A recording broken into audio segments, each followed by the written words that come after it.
ആരോഗ്യവേദിയുടെ മറ്റൊരു അധ്യായത്തിലേക്ക് ഏവർക്കും സ്വാഗതം.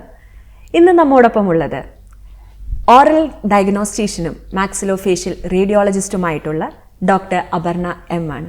സ്വാഗതം മാഡം. Thank you.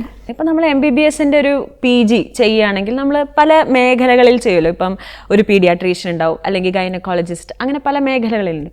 ഈ ഡെൻ്റൽ വിഭാഗത്തിൽ അതേപോലെ MD എടുക്കുന്ന സമയത്ത് നമുക്ക് ഏതെങ്കിലും സ്പെഷ്യലൈസേഷൻ അങ്ങനെ പല മേഖലകളായിട്ടുണ്ടോ? മാസ്റ്റർ ഇൻ ഡെന്റൽ സർജറി, അതാണ് ഈ BDS കഴിഞ്ഞ് നെക്സ്റ്റ് നമ്മുടെ കടമ്പ എന്ന് പറയുന്നത്. അത് 9 സബ്ജക്റ്റ് ഉണ്ട്, സ്പെഷ്യാലിറ്റീസ് എന്ന് പറയുന്നത്. ഇപ്പം ഒരു പേഷ്യൻ്റ്, ഒരു കുട്ടികളെ നോക്കണം, അപ്പൊ പീഡിയാട്രീഷ്യൻ എന്നല്ലേ നിങ്ങൾ പറയാ. കുട്ടികളുടെ പല്ലിനെ നോക്കുന്നതിന് പീഡഡോണ്ടിസ്റ്റ് എന്നാണ് പറയാ. ഇപ്പം പല്ലിന് ക്ലിപ്പ് ഇടണം അല്ലെ, ബ്രേസസ് ഇടണം, ഇൻവിസലൈനർ, ഇതൊക്കെ ഇപ്പൊ ഇടുന്ന ഒരു കാലഘട്ടമാണല്ലോ അല്ലെ. ഓർത്തോഡോണ്ടിസ്റ്റ് അവരാണ് ഈ എല്ലിൻ്റെതും. കാരണം എന്താണെന്ന് വെച്ചാൽ അവർ ഓർത്തോപീഡീഷ്യൻ എന്ന് പറയില്ലേ, ഈ എല്ലിന്റെ ഘടനയൊക്കെ മാറുന്നു നിൽക്കുന്നത് കൊണ്ടും മര്യാദയ്ക്ക് പല്ല് നിൽക്കാത്തതും. പല്ലൊരു ഹാർട്ട് ടിഷ്യൂ ആണ്, എല്ല് പോലെ തന്നെയുള്ള ഒരു ടിഷ്യൂ ആണ്. അപ്പൊ അതിനെ നീക്കമൊക്കെ ചെയ്യുന്ന, അങ്ങോട്ടും ഇങ്ങോട്ടും നീക്കി ക്ലിപ്പ് ഇടുകയും സർജറി ഒക്കെ ചെയ്യുന്നതിനാണ് ഓർത്തോഡോണ്ടിസ്റ്റ് എന്ന് നമ്മൾ വിളിക്കുന്നത്. ഇനി ഓറൽ സർജൻ, പല്ല് എടുക്കുക എന്ന് വെച്ചിട്ടുണ്ടെങ്കിൽ ഈ മുഖത്ത് തന്നെ പലതരത്തിലുള്ള, ഇപ്പം നിങ്ങൾക്ക് ഫ്രാക്ചറായി, മുഖത്തിന്റെ ഏതെങ്കിലും ഒരു ഭാഗത്ത് ഒരു ആക്സിഡന്റ് നടന്നു, ഇപ്പം നേസൽ ബോൺ ഫ്രാക്ചറായി, അതിനൊക്കെ ചെയ്യുന്ന ആളാണ് ഓറൽ സർജൻ എന്ന് പറയുന്നത്. ജനറൽ സർജൻ എന്ന് പറയില്ലേ നിങ്ങൾ, അതുപോലെ തന്നെ ഓറൽ സർജൻ എന്ന് പറയുന്നത്. ഈ ഇമ്പാക്റ്റഡ് ആയിട്ടുള്ള പല്ലുകൾ എടുക്കുക, പല്ല് പുറത്ത് വരാതെ ഒക്കെ നിൽക്കുന്ന സമയത്തുള്ള ബുദ്ധിമുട്ടൊക്കെ ഉണ്ടാകുന്ന സമയത്ത് കാണേണ്ട ഡോക്ടറാണ് ഓറൽ സർജൻ എന്ന് പറയുന്നത്. അതുപോലെ ഓറൽ മെഡിസിൻ ആൻഡ് റേഡിയോളജി, ഇപ്പം എൻ്റെ സബ്ജക്റ്റ് എന്ന് പറയുന്നത് ഓറൽ ക്യാൻസേഴ്സ്. അതിന് മുന്നേ ഒരുപാട് ലീഷൻസ്, ഇപ്പം നമ്മൾ അത് എത്രത്തോളം ആളുകൾക്ക് അറിയുമെന്നറിയില്ല. അൾസേഴ്സ്, ഒരുപാട് വൈറ്റ് ലീഷൻസ്, റെഡ് ലീഷൻസ്, ഇതൊക്കെ നമ്മുടെ വായ്ക്കകത്ത് കാണാം. ചുവപ്പ് കളറ്, കളർ ചേഞ്ചസ് ഒക്കെ കാണാം നമ്മുടെ വായിൽ. അതുപോലെ അങ്ങനെയുള്ള കാര്യങ്ങൾ ഡീൽ ചെയ്യുന്ന ആളാണ് ഈ ഓറൽ മെഡിസിൻ ആൻഡ് റേഡിയോളജി എന്ന് പറയുന്ന ആളുകൾ. ക്യാൻസറിന് എന്ത് ചെയ്യണം, ഇനി എവിടേക്ക് റെഫർ ചെയ്യണം, അത് ഉണ്ടോ ഇല്ലയോ, ഈ ബയോപ്സി ഒക്കെ ചെയ്തിട്ട് റിസൾട്ടൊക്കെ വന്ന് ഇനി അടുത്ത ഘട്ടം എന്താണെന്ന് പറയുകയും മരുന്നുകൾ കൊടുത്ത് മാറ്റുന്ന രോഗങ്ങളുണ്ട് വായിൽ. അതൊക്കെ ചെയ്യുന്നതാണ് ഓറൽ മെഡിസിൻ ആൻഡ് റേഡിയോളജി എന്ന് പറയുന്നത്. ഓറൽ പെത്തോളജി എന്ന് വെച്ചിട്ടുണ്ടെങ്കിൽ മൈക്രോസ്കോപ്പിന്റെ ഉള്ളിലൂടെ നോക്കി എന്താണ് അസുഖം എന്ന് വെച്ചാൽ, നമ്മൾ ഇത് ഒരു ദശ നമ്മൾ അയച്ചിട്ടുണ്ടെങ്കിൽ, ഒരു ബയോപ്സി ചെയ്ത് അയച്ചിട്ടുണ്ടെങ്കിൽ അതിനെ പറ്റിയിട്ട് നമുക്കൊരു റിസൾട്ട് കിട്ടണ്ടേ, അത് നോക്കുന്ന ആളാണ് ഈ ഓറൽ പെത്തോളജിസ്റ്റ് എന്ന് പറയുന്നത്. പിന്നെ അത് കഴിഞ്ഞിട്ടുണ്ടെങ്കിൽ പെരിയഡോണ്ടിസ്റ്റ്, അതാണ് മോണരോഗ വിദഗ്ധൻ. ഫ്ലാപ്പ് സർജറി ഒക്കെ ചെയ്യുക, ഈ മോണയ്ക്ക് പ്രശ്നം വന്നിട്ടുണ്ടെങ്കിലുള്ള ഇവിടുന്ന് കുറച്ച് കീറിയിട്ട് ഈ ഭാഗത്തേക്ക് സർജറിയൊക്കെ ചെയ്ത് മാറ്റി വെക്കുകയൊക്കെ ചെയ്യുന്നതാണ് പെരിയഡോണ്ടിസ്റ്റ്. അതുപോലെ പ്രോസ്തഡോണ്ടിസ്റ്റ്, വെപ്പ് പല്ലുകൾ വെക്കുക, ബ്രിഡ്ജ് വെക്കുക, ഇപ്പം പെർമനൻ്റ് ആയിട്ടുള്ള പല്ലുകൾ വെക്കുക, ഇംപ്ലാന്റ് ചെയ്യുക, അതൊക്കെ ചെയ്യുന്ന ആൾക്കാരാണ് പ്രോസ്തഡോണ്ടിസ്റ്റ് എന്ന് പറയുന്നത്. പിന്നെ ഉള്ളതാണ് എൻഡഡോണ്ടിസ്റ്റ്.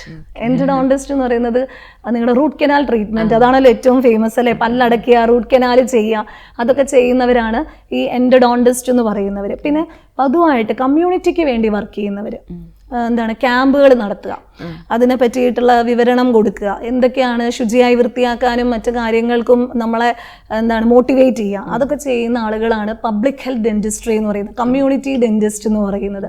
പീഡിയോഡോണ്ടിസ്റ്റ്, കുട്ടികളുടെ കാര്യം പറഞ്ഞല്ലോ. അപ്പോൾ ഈ കുട്ടികളെ നമ്മൾ ഇപ്പം ശുശ്രൂഷിക്കുന്ന സമയത്ത് കുട്ടികൾക്ക്, അതായത് ആ പ്രായം അതായതുകൊണ്ട് തന്നെ പല രീതിയിലുള്ള അനുസരണക്കേടുണ്ടാവാം, അവരെ പിടിച്ചിരുത്തുന്നതിന് ബുദ്ധിമുട്ടാവാം. ഈ ഡെന്റൽ ക്ലിനിക്കിൽ പോയി കഴിഞ്ഞാൽ പല എക്യുപ്മെന്റ്സ് കാണുമ്പോൾ അവർക്കൊരു പേടി, ഭയം, അങ്ങനത്തെ കാര്യങ്ങളൊക്കെ ഉണ്ടാവും. അപ്പോൾ കുട്ടികളെ കൈകാര്യം ചെയ്യുമ്പോൾ എങ്ങനെയാണ് അതിനെ ഒന്ന് ടാക്കിൾ ചെയ്യുക? അപ്പോൾ അതിനൊരു ഡോക്ടർക്കും അതേപോലെ മാതാപിതാക്കൾക്കും റോൾ ഉണ്ടാവുമല്ലോ. അപ്പോൾ ആ ഒരു രീതിയെ കുറിച്ച് എന്താണ് മാഡത്തിന് പറയാനുള്ളത്? ഒരു കുട്ടീനെ ഡോക്ടറെ അടുത്ത് കാണിക്കാൻ പോകുന്ന സമയത്ത് ആദ്യം ചെയ്യേണ്ടത് ഡോക്ടറെ അടുത്ത് പോവാണ് എന്ന് പറഞ്ഞിട്ടുള്ള ഈ ഒരു ക്ലീഷേ ഡയലോഗ് ഉണ്ടല്ലോ. ഡോക്ടർ സൂചി വെക്കും, ഇഞ്ചക്ഷൻ വെക്കാൻ ഡോക്ടറെ വിളിക്കട്ടെ, എന്നിട്ട് ഭക്ഷണം കഴിച്ചാൽ മതി, ഇങ്ങനെയുള്ള കാര്യങ്ങൾ ഒഴിവാക്കി. ഇത് കുട്ടീനെ വല്ലാതെ ബാധിക്കും. നമ്മൾ ശരിക്കും അതിനൊരു സൈക്കോളജിക്കൽ സ്റ്റഡി തന്നെയുണ്ട് പീഡിയോഡോണ്ടിക്സിൽ, ഒരു വിഭാഗം തന്നെയുണ്ട്. കുട്ടീനെ നമ്മൾ പറഞ്ഞ് പേടിപ്പിച്ചിട്ടാണ് ഡോക്ടറെ അടുത്ത് കൊണ്ടുപോകുന്നത്. അത് മാതാപിതാക്കളുടെ ഒരു അറിവില്ലായ്മയാണ്, അവർക്കത് മനസ്സിലാവാത്തത് കൊണ്ടാണ്. പിന്നീട് ഈ പേടി എന്നെന്നും നിലനിൽക്കും. അത് ഒരു കാര്യം. പിന്നെ രണ്ടെന്ന് വെച്ചാൽ, ചില മാതാപിതാക്കളെ ചെയ്യുന്ന ഒരു കാര്യം എന്താണെന്ന് വെച്ചാൽ, അവൾ എങ്ങനെയും കോപ്പറേറ്റ് ചെയ്യും, ഒരു പ്രശ്നമില്ല, അങ്ങോട്ട് ഇരിക്കുക എന്ന് പറഞ്ഞ് കുട്ടീനെ പിടിച്ച് നിർബന്ധിക്കും. നമ്മളെ ഒന്ന് മാറി നിൽക്കുക പോലും ഇല്ല. നമ്മൾക്കൊന്ന് കൈകാര്യം ചെയ്യാൻ അവരെ അനുവദിക്കില്ല. അവർ തന്നെ കുട്ടീനെ ചീത്ത പറയും. അവർക്ക് പെട്ടെന്ന് തോന്നുന്നത് എന്താണെന്ന് വെച്ചാൽ, കുട്ടികൾ കരയും. അതെ, എല്ലാ കുട്ടികളും ഒരുപോലെയല്ല. ഓക്കെ. അത് ആ ഡോക്ടറിന് വിട്ടുകൊടുക്കുക. ഒന്ന് എന്താണെന്ന് വെച്ചാൽ 2 വയസ്സ് വരെയുള്ള കുട്ടികൾ എപ്പോഴും അമ്മയുടെ അല്ലെങ്കിൽ അച്ഛൻ്റെ മടിയിലിരുത്തിക്കൊണ്ടാണ് ട്രീറ്റ്മെൻറ്റ് നടത്തുക. ഓക്കെ, അതാണ് ആദ്യം മനസ്സിലാക്കേണ്ടത്. അപ്പം നിങ്ങളും അതിന് തയ്യാറായിട്ട് വേണം പോവാൻ വേണ്ടിയിട്ട്. 2 വയസ്സ് വരെയുള്ള കുട്ടികളെ ഏത് ഡോക്ടറും അച്ഛൻ്റെയോ അമ്മേൻ്റെയോ മടിയിൽ ഇരുത്തിക്കൊണ്ട് തന്നെ ട്രീറ്റ് ചെയ്യാൻ സമ്മതിക്കും എന്നുള്ളതാണ്. ഇനി നിങ്ങളെ കൊണ്ട് തീരെ ഹാൻഡിൽ ചെയ്യാൻ പറ്റുന്നില്ലെങ്കിൽ നിങ്ങൾ മാറി നിൽക്കുക. അത് ഹാൻഡിൽ ചെയ്യാൻ ഒരു പീഡിയോഡോണ്ടിസ്റ്റിന് പരിശീലനം ഓൾറെഡി കിട്ടിയിട്ടുണ്ടാവും. അത് അവർ ചെയ്തോളും. പിന്നെ കോൺഷ്യസ് സെഡേഷൻ എന്ന് വെച്ചാൽ സെഡേറ്റ് ചെയ്തിട്ട് ചെയ്യുക.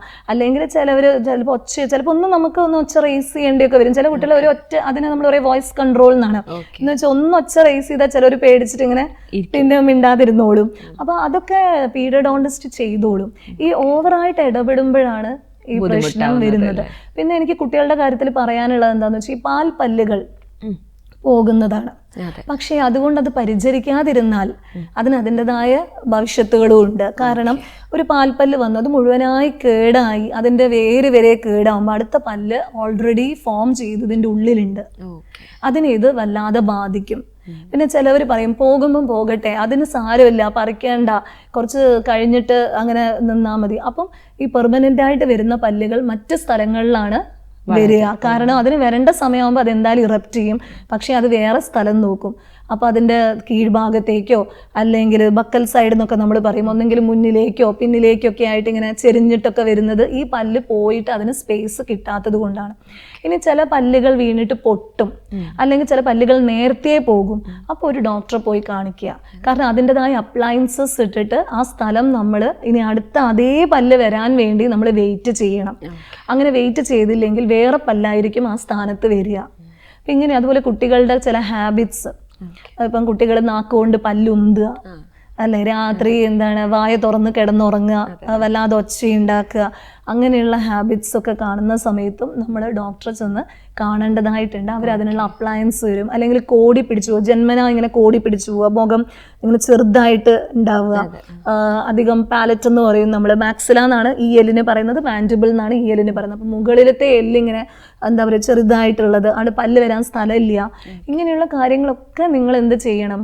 ഒരു പീഡിയോഡോണ്ടിസ്റ്റിന്റെ അടുത്ത് ചെന്ന് സംസാരിച്ച് അതിനുള്ള പ്രതിവിധി അപ്പം തന്നെ ചെയ്യണം എന്നാണ് ഞാൻ പറയുന്നത്. അതായത് പാൽപ്പല്ലല്ലേ, അല്ലെ കുട്ടികളല്ലേ, എങ്ങനെയാ കൊണ്ടുപോവുക എന്നുള്ള പേടി വേണ്ട, നമ്മൾ അതിനെ വേണ്ട രീതിയിൽ ട്രീറ്റ് ചെയ്യണം എന്നാണ് അല്ലേ മാഡം പറയുന്നത്. അതുപോലെ പാൽപ്പല്ലിന്റെ ഒരു കാര്യം കൂടെ ഞാൻ പറയും. ചില കുട്ടികൾക്ക് മുന്നത്തെ കുറേ പല്ലുകൾ കേടായിരിക്കും.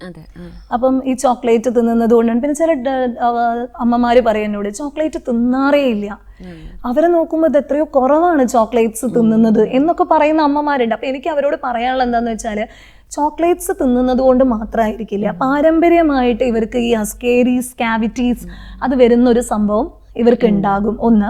പിന്നെ എന്താന്ന് വെച്ചാൽ ചിലപ്പോൾ ഒരു ചോക്ലേറ്റേ തിന്നുന്നുണ്ടാവുള്ളൂ, പക്ഷെ വായ കഴുകുന്നുണ്ടാവില്ല. അപ്പോൾ ചോക്ലേറ്റ് അവിടെ പറ്റിപ്പിടിച്ച് അതിൻ്റെ എഫക്റ്റ് ചെയ്യാൻ കിട്ടുന്ന സമയം കൂടുന്നു. മറ്റേ കുട്ടി 10 ചോക്ലേറ്റ് കഴിക്കുന്നുണ്ടാവും, പക്ഷെ പോയിട്ട് ബ്രഷ് ചെയ്ത് വായും കഴുകുന്നുണ്ടാവും. അപ്പോൾ ആ കുട്ടീൻ്റെ ഓറൽ ഹൈജീനാണ് ഈ കുട്ടിയേക്കാളും എത്രയോ നല്ലത്. എത്ര കഴിച്ചു എന്നുള്ളതല്ല, അതിനുള്ള സമയം കൊടുത്തിട്ടില്ല അതിൻ്റെ ആക്ഷനുള്ള. അപ്പം എപ്പോഴും വായ കുലുക്കിയിരിക്കണം. ചെറിയ കുഞ്ഞു മക്കളാണെങ്കിൽ പോലും കുലുക്കിയിരിക്കണം വായ. അതുപോലെ സ്കൈ ഉപയോഗിച്ചിട്ട്, ഇൻഡെക്സ് ഫിംഗർ ഉപയോഗിച്ച് ചിലർ ചോദിക്കും, ചെറിയ കുഞ്ഞു മക്കളുടെ വായ കഴുകാവോ? നൊണ്ണു മാത്രമല്ലേ ഉള്ളൂ, ചെറിയ പല്ല് വരുമ്പോഴേ ബ്രഷ് ചെയ്ത് തുടങ്ങണോ? നിങ്ങൾക്ക് ബ്രഷ് ചെയ്തൊന്നും തുടങ്ങിയില്ലെങ്കിലും ഒരു ചെറിയ പഞ്ഞി ഉള്ള രീതിയിൽ, പഞ്ഞി വേണമെന്നില്ല, ഒരു ചെറിയ തുണി ശീലയെടുത്ത് നമ്മൾ ഇളം ചൂടുവെള്ളത്തിൽ കുട്ടീനെ പൊള്ളിക്കാനല്ല, ഇളം ചൂടുവെള്ളത്തിൽ മുക്കിയിട്ട് ഒന്ന് നൊണ്ണ് മുഴുവനും തുടച്ചു കൊടുക്കുന്നത് വളരെ നല്ലതാണ്. ചെറുപ്പം മുതലേ അത് ഇങ്ങനെ ശീലമാക്കി വരണം. പിന്നെ ഓരോ പല്ല് വരുന്നതിന് ചെറിയ ആദ്യം ബ്രഷ് കിട്ടും, കയ്യിൽ ഒട്ടിക്കുന്ന ബ്രഷ് കിട്ടും, പിന്നെ കുറച്ച് വലിയ ബ്രഷ് എടുക്കുക. ഈ ബ്രഷിന്റെ നിലവാരവും കൂടിക്കൂടി വരും. കുട്ടീൻ്റെ പല്ല് കൂടിക്കൂടി വരുന്ന സമയത്ത് ബ്രഷിന്റെ വലുപ്പവും നിലവാരവും ഒക്കെ കൂടിക്കൂടി വരും. അതുവരെ ഇങ്ങനെ സ്പോഞ്ച് പോലെയുള്ള എന്തെങ്കിലും എടുത്ത് നന്നായി ക്ലീൻ ചെയ്യണം. പക്ഷെ ക്ലീൻ ചെയ്യണം, ചെറുതാവുമ്പോഴേ ക്ലീൻ ചെയ്യണം. അതേപോലെ തന്നെയാണ് ഇപ്പം കുട്ടികളുടെ ഇടയിൽ തന്നെ പൊതുവെ ഇപ്പം ക്ലിപ്പ്, അവർക്കൊന്നും അറിയാനാവുന്ന പ്രായത്തിലാണ് പൊതുവെ നമ്മളിപ്പോൾ കണ്ടുവരുന്നത്. അപ്പം ഈ ക്ലിപ്പ് എന്ന് പറയുമ്പോൾ നമ്മുടെ സൗന്ദര്യത്തിൻ്റെ, അപ്പം ഇതിനൊരു പ്രായപരിധി ഉണ്ടോ? അതായത് ഇപ്പം ചെറിയ മക്കൾക്ക് ക്ലിപ്പ് ഉപയോഗിക്കാൻ പാടില്ല എന്ന് പറയുന്നു, അതേപോലെ വളരെ വയസ്സായി കഴിഞ്ഞാൽ ഈ ക്ലിപ്പ് ഉപയോഗിക്കാൻ പാടില്ല എന്ന് പറയുന്നു. പക്ഷെ ചിലപ്പോൾ നമുക്ക് കുറച്ച് ഏജ്ഡ് ആകുമ്പോഴായിരിക്കും അയ്യോ എൻ്റെ പല്ലിങ്ങനെയാണല്ലോ ആ ഒരു ബോധം വരിക, അല്ലെങ്കിൽ സൗന്ദര്യബോധം എപ്പോഴാണ് വരിക എന്ന് പറയാൻ പറ്റില്ലല്ലോ. അപ്പം അങ്ങനത്തെ ഒരു കേസിൽ ഒരു പ്രായപരിധി ഉണ്ടോ ഈ ക്ലിപ്പ് ഇടുന്നതിന്? പിന്നെ ക്ലിപ്പ് ഇട്ട് കഴിഞ്ഞാൽ തന്നെ ക്ലിപ്പുകൾ തന്നെ പല രീതികളിൽ തരത്തിലുണ്ട്. ഇൻവിസിബിൾ ആയിട്ടുള്ളതുണ്ട്, അല്ലെങ്കിൽ ബോക്സ് ടൈപ്പ് ഉണ്ട്. അപ്പം അതിനെക്കുറിച്ചൊക്കെ ഒന്ന് വ്യക്തമായിട്ട് പറയാൻ പറ്റുമോ? ക്ലിപ്പ് എന്ന് പറയുന്നത് ബ്രേസസ്, അതെന്താന്ന് വെച്ചിട്ടുണ്ടെങ്കിൽ അത് ഒരു ഓർത്തഡോണ്ടിസ്റ്റിനെ ഡീൽ ചെയ്യുന്ന ഒരു കാര്യമാണ്. ഇനി ക്ലിപ്പിൻ്റെ ഓരോരോ ഘട്ടം എന്ന് പറഞ്ഞിട്ടുണ്ടെങ്കിൽ ചില കുട്ടികൾ എന്താണ് പ്രശ്നം എന്നുള്ളത് നോക്കിയിട്ടാണ് ക്ലിപ്പ് നിർണ്ണയിക്കുന്നത്, അല്ലാണ്ട് ഏജ് എത്രയാണെന്ന് നോക്കിയിട്ടല്ല ക്ലിപ്പ് നിർണ്ണയിക്കുന്നത്. അതാണ് ആദ്യം മനസ്സിലാക്കേണ്ട ഒരു കാര്യം.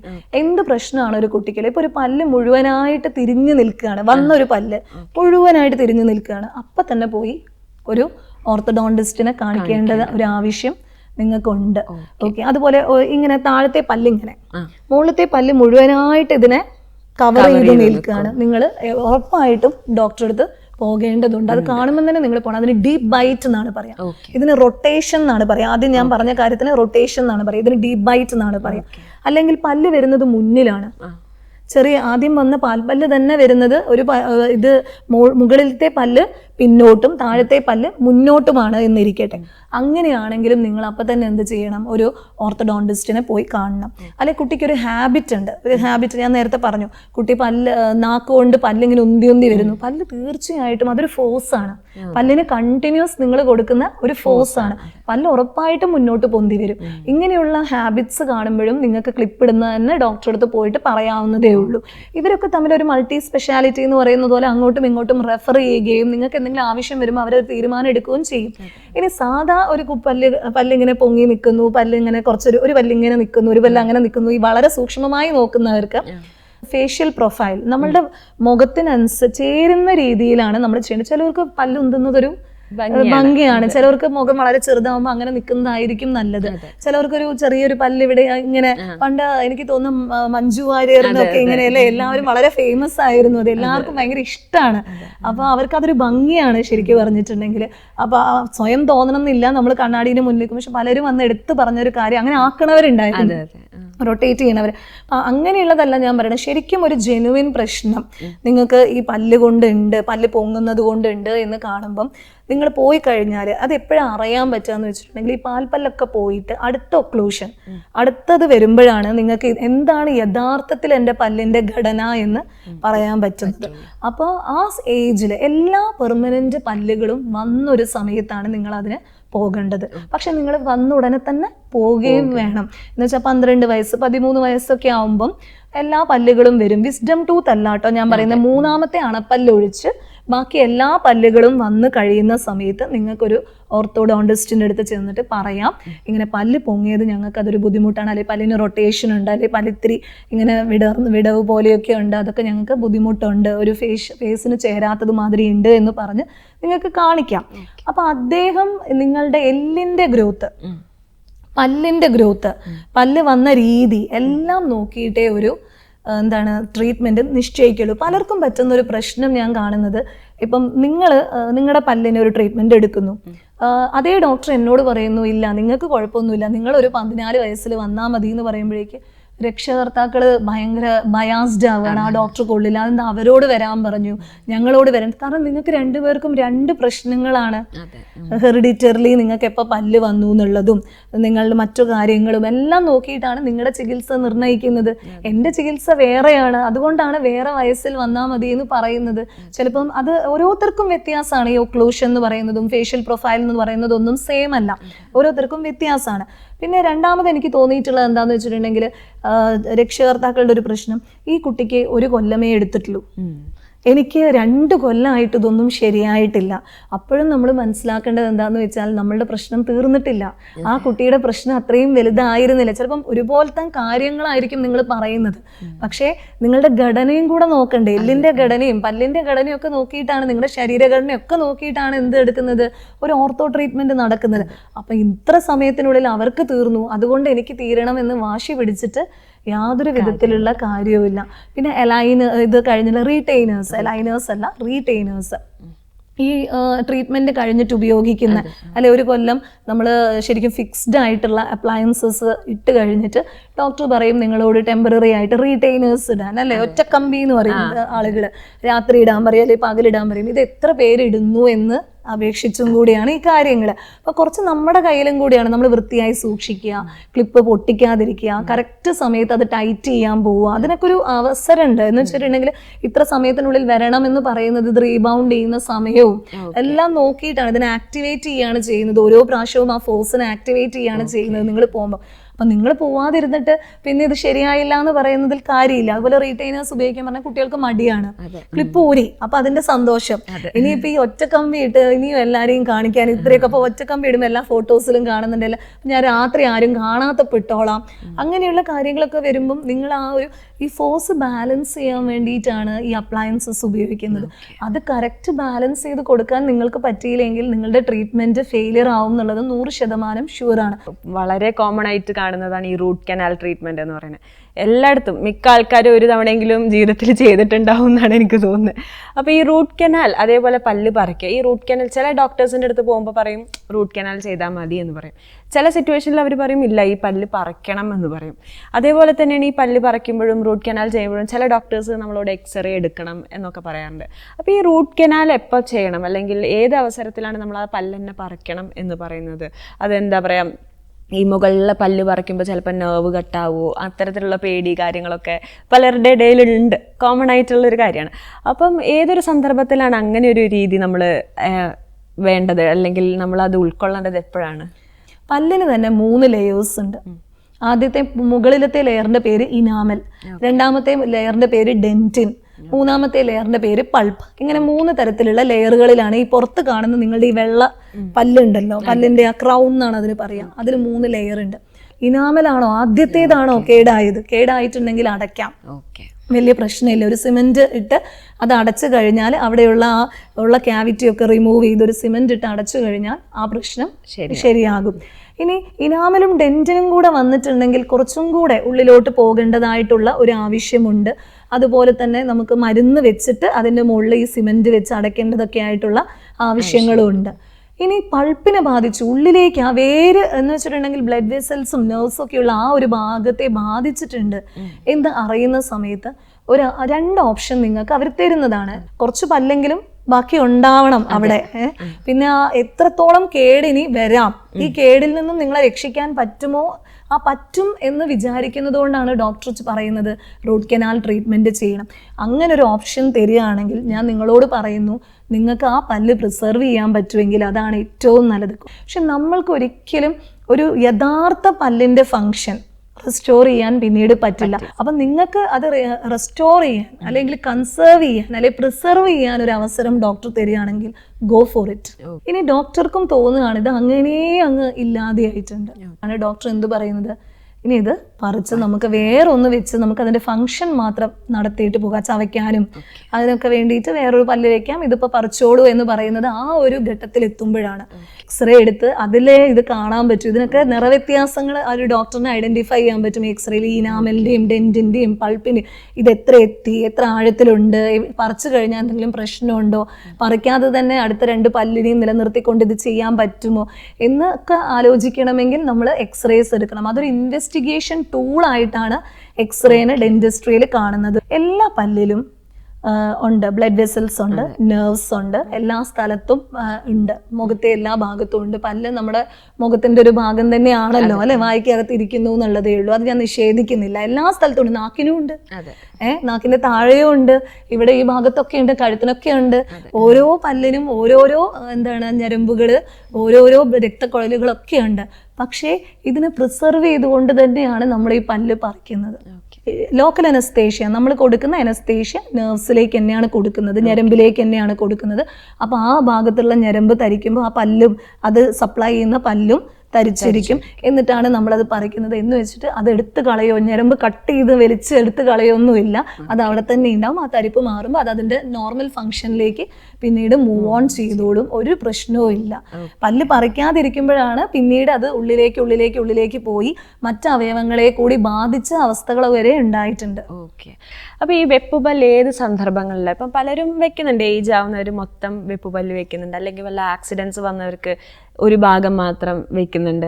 അപ്പോൾ പല രീതികളിൽ വെപ്പുപല്ല് വെക്കുന്നുണ്ടാവുമല്ലോ. അപ്പോൾ ഈ വെപ്പുപല്ല് വെച്ച് വെച്ചതിന് ശേഷം നമ്മൾ പരിചരിക്കണമല്ലോ. അപ്പോൾ അതൊക്കെ എങ്ങനെയായിരിക്കും, അതിൻ്റെ ഇമ്പോർട്ടൻസ് എന്താ? ഇപ്പം വെപ്പ് പല്ല് വെച്ചു, നോർമൽ പല്ല് നമ്മൾ നോക്കുന്ന പോലെ തന്നെ നോക്കിയാൽ മതിയോ, അല്ലെങ്കിൽ അതിനെങ്കിലും സ്പെഷ്യൽ അറ്റൻഷൻ കൊടുക്കണോ? വെപ്പ് പല്ല് എന്ന് പറയുന്ന സമയത്ത് ഇപ്പം ആക്സിഡന്റ് പറ്റിയിട്ടുള്ള കാര്യം ഞാൻ പറയും. ആക്സിഡന്റ് പറ്റിയിട്ട് ഉള്ള വെപ്പ് പല്ലുകളും ഈ എല്ലൊക്കെ പൊട്ടിയിട്ടുണ്ട്, അല്ലെങ്കിൽ പല്ല് പൊട്ടിയിട്ടുണ്ട്, പല്ല് നഷ്ടപ്പെടുകയാണ് ചെയ്തത്, അങ്ങനെയൊക്കെ ചെയ്യുന്ന സമയത്ത് അത് നിർണ്ണയിക്കുന്നത് ഒരു ഡോക്ടർ നിർണ്ണയിക്കുന്നതാണ് ഏറ്റവും നല്ലത്. കാരണം എന്താണെന്ന് വെച്ചിട്ടുണ്ടെങ്കിൽ അത് നമ്മളുടെ അതിന് പറ്റണം, നമ്മുടെ പേശികൾക്കും നമ്മുടെ എല്ലിനും അതിൻ്റെ ഫങ്ഷനൊക്കെ റെസ്റ്റോർ ചെയ്ത് പറ്റുന്ന രീതിയിലും, പിന്നെ ചിലപ്പോഴൊക്കെ കോടിപ്പോവുക, എല്ല് കോടിപ്പോവുക, എല്ല് ഈ ഭാഗത്തേക്ക് മൂവ് ചെയ്യുക, അല്ലെങ്കിൽ ആ ഭാഗത്തേക്ക് മൂവ് ചെയ്യുക, നമുക്ക് പറ്റുന്ന ഫങ്ഷൻ ഒന്ന് കഴിക്കാനും ഒന്ന് ജസ്റ്റ് സംസാരിക്കാനും ഒക്കെ പറ്റുന്ന രീതിയിൽ ഏറ്റവും കൂടുതൽ ഹെൽപ്ഫുൾ ആയിട്ടുള്ള രീതിയിൽ ഒരു ഡോക്ടർ ചെയ്തു തരും. അതിനുള്ള ഒരുപാട് തരത്തിലുള്ള വെപ്പ് പല്ലുകൾ അവൈലബിൾ ആണ്. അതിലോട്ട് കടക്കുന്നതിനേക്കാളും മറ്റ് വെപ്പ് പല്ലുകൾ എന്ന് പറയുമ്പോൾ ഇപ്പോൾ ഒരു പല്ല് നഷ്ടപ്പെട്ടു, അത് നമുക്ക് വെക്കണമെങ്കിൽ നമുക്ക് റിമൂവബിൾ ആയിട്ടുള്ളതുമുണ്ട്, ഫിക്സ്ഡ് ആയിട്ടുള്ളതുമുണ്ട്. അത് ഓരോരുത്തരുടെ ഫിനാൻഷ്യൽ കണ്ടീഷൻ കൂടെ നോക്കിയിട്ടാണ് നമ്മൾ ചെയ്യുന്നത്. ഇപ്പം എന്താ പറയുക, ഒരു പല്ല് നഷ്ടപ്പെട്ടിട്ടുണ്ടെങ്കിൽ നമ്മൾ RPD റിമൂവബിൾ അപ്ലയൻസ് അത് എടുക്കാം, ഒരു ഡെഞ്ചർ എടുക്കാം, റിമൂവബിൾ പാർഷ്യൽ ഡെഞ്ചർ എന്ന് പറഞ്ഞിട്ടുള്ളത് എടുക്കാം, അല്ലെങ്കിൽ ഫിക്സ്ഡ് പാർഷ്യൽ ഡെഞ്ചർ ഒരിക്കലും എടുക്കാൻ പറ്റാത്ത രീതിയിൽ ഇംപ്ലാൻസ് വെക്കാൻ പറ്റും നമുക്ക്, ഫുള്ളി റെസ്റ്റോർ ചെയ്തിട്ട് ഫങ്ഷൻ റെസ്റ്റോർ ചെയ്തിട്ട് ഇംപ്ലാൻസ് വെക്കാൻ പറ്റും നമുക്ക്. അതുപോലെ തന്നെയാണ് എല്ലാ പല്ലും നഷ്ടപ്പെട്ടാലും അതെ, നമുക്ക് ഫുൾ ഇംപ്ലാന്റ് ചെയ്യുന്ന ആളുകളുണ്ട്, മുകളിലും താഴെയൊക്കെ ഇംപ്ലാന്റ് വെച്ചിട്ട് പിന്നെ എടുക്കണ്ടെന്ന് വിചാരിക്കുന്ന രീതിയിലുണ്ട്. പക്ഷെ അല്ലാതെ തന്നെ നമുക്ക് എടുക്കുന്ന രീതിയിലുള്ള കംപ്ലീറ്റ് ഡെഞ്ചർ എന്ന് പറഞ്ഞിട്ട് വായിന്ന് എടുക്കുക, അത് എടുത്ത് വെക്കുക, അങ്ങനെ ചെയ്യുന്നവരും ഉണ്ട്. എല്ലിൻ്റെ ഘടന നോക്കും. നിങ്ങളുടെ എല്ലിന് അങ്ങനെ ഒരു ട്രീറ്റ്മെൻറ്റ് താങ്ങാനുള്ള ഒരു കഴിവും കൂടെ വേണം. അത് നിങ്ങൾ പുറത്ത് കാണുന്ന അപ്പം എൻ്റെ എല്ലൊക്കെ എല്ലാം ശരിയാണല്ലോ എന്നായിരുന്നു നമ്മൾ ചിന്തിക്കുക. പക്ഷെ അതിൻ്റെ ഘടന അങ്ങനെ ആയിരിക്കണം എന്നില്ല, അതിനൊരു ഡെൻസിറ്റി ഉണ്ട്. അതൊക്കെ കാൽക്കുലേറ്റ് ചെയ്തിട്ടാണ് എന്ത് ചെയ്യുക, നമ്മൾ വെപ്പ് പല്ല് അങ്ങനെ ഇംപ്ലാന്റ് ചെയ്യാൻ പറ്റുമോ, അല്ലെങ്കിൽ നിങ്ങൾക്ക് fixed partial denture, bridge, crown ഇതൊക്കെ വെക്കാൻ പറ്റുമോ, അല്ലെങ്കിൽ നിങ്ങൾക്ക് വെറും എടുക്കുന്നത് മാത്രമേ വെക്കാൻ സാധിക്കുകയുള്ളൂ എന്നൊക്കെ തീരുമാനിക്കുന്നത് ഇതും കൂടെ നോക്കിയിട്ടാണ്. പ്രത്യേകിച്ച് ഈ റിഡ്ജ് എന്ന് പറയും, ഈ എല്ലിൻ്റെ ഈ രണ്ട് എല്ലിൻ്റെ വലിപ്പം, വ്യാപ്തി, അതിന് എത്ര ഡെൻസിറ്റി ഉണ്ട്, ബോണിന് എത്ര ഡെൻസിറ്റി ഉണ്ട്, ഇതൊക്കെ നോക്കിയിട്ട് അതിൻ്റെ വോളിയൂം എല്ലാം കാൽക്കുലേറ്റ് ചെയ്തിട്ടാണ് നമ്മൾ ആ ട്രീറ്റ്മെൻറ്റ് നിർണ്ണയിക്കുന്നത്.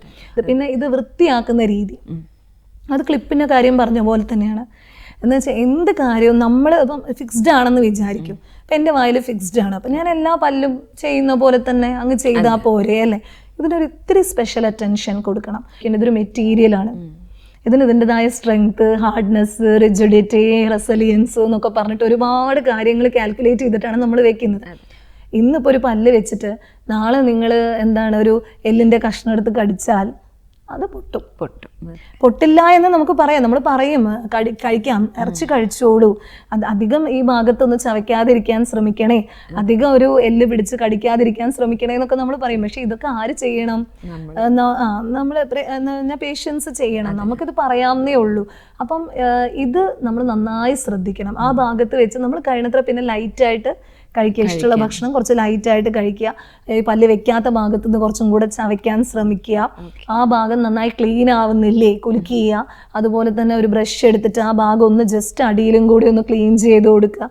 ഇങ്ങനെയുള്ള കാര്യങ്ങൾ ഫിക്സ്ഡ് ആയിട്ട് വെച്ച് കഴിഞ്ഞാൽ ചെയ്യണം. ഇനി നിങ്ങൾ റിമൂവബിൾ ആയിട്ടാണ് വെച്ചതെന്ന് വിചാരിക്കും. അപ്പം നിങ്ങളൊരു ബൗള് കരുതുക, ഇത് ഇട്ട് വെക്കാൻ വേണ്ടിയിട്ടൊരു ബൗൾ. ആ ബൗളിൽ എപ്പോഴും വെള്ളം വേണം. വെള്ളം ഓരോ പ്രാവശ്യവും മാറ്റവും വേണം കേട്ടോ. അപ്പം നിങ്ങളിത് വായിൽ നിന്ന് എടുത്തിട്ടുണ്ടെങ്കിൽ ഇതിലൊരു ബ്രഷ് വെക്കുക. ആ ബ്രഷ് കൊണ്ട് ഇത് നന്നായി ക്ലീൻ ചെയ്യുക. ഈ റിമൂവബിൾ ആയിട്ടുള്ള പല്ലോ അതിൻ്റെ അപ്ലയൻസ് ക്ലീൻ ചെയ്തിട്ട് വെള്ളത്തിലിട്ട് വെക്കുക. നിങ്ങൾ നിങ്ങളുടെ വായ നന്നായി ക്ലീൻ ചെയ്യുക. എന്നിട്ട് ആ വെള്ളത്തിൽ നിന്ന് എടുത്തിട്ട് ഇത് തിരിച്ചു വെക്കുക. അതുപോലെ അത് വെള്ളം കളയുക, വെള്ളം മാറ്റുക, ഇങ്ങനെയുള്ള കാര്യങ്ങൾ ചെയ്യുക. അതുപോലെ രാത്രി കാലങ്ങളിൽ ഇത് ഇടാതിരിക്കുക. രാത്രി കാലങ്ങളിൽ വെള്ളത്തിലിട്ട് വെച്ച് രാവിലെ ആവുന്ന സമയത്ത് ഇതുപോലെ തന്നെ ക്ലീൻ ചെയ്തിട്ട് നിങ്ങളുടെ വായൊക്കെ ക്ലീൻ ചെയ്തിട്ട് ഇത് വെക്കുക.